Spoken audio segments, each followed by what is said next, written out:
นะบางอ่อนเที่ยวนี้ให้จำจากจรเที่ยวหน้าจะมาหาใหม่ชีวิตของอายโซเฟอร์โดยสารมันคือทานไก่แฟนด้วยความจำใจอายบ่อยากหนีแต่มีหน้าที่พาไปโปรดจงคิดเห็นใจโซเฟอร์สายใต้โดยสารวางใจหนุ่มโดยสารสายใต้บอกเคยเปลี่ยนใจฮักเดียวฮักเจ้าด้วยใจถ้าอายลวงตัว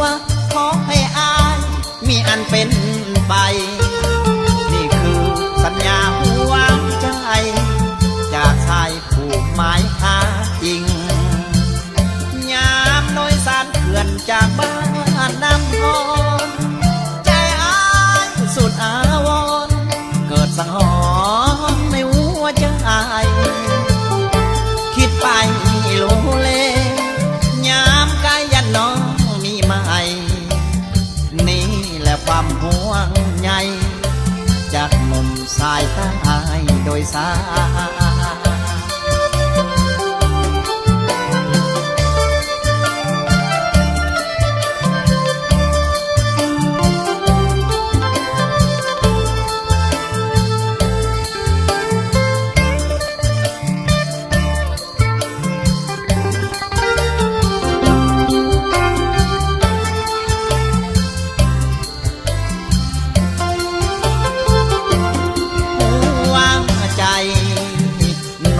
โดยสารสายใต้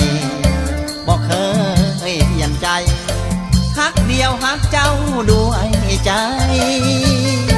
ถ้าอายลวงตัวขอให้อายมีอันเป็นไปนี่คือสัญญาหัวใจจากชายผูกหมายหาจริงยามโดยสารเขื่อนจากบ้านน้ำพรสุดอาวรเกิดสังหรณ์ในหัวใจคิดไปโลเลยามกายยันน้องมีใหม่นี่แหละความห่วงใยจากหนุ่มสายใต้โดยสาร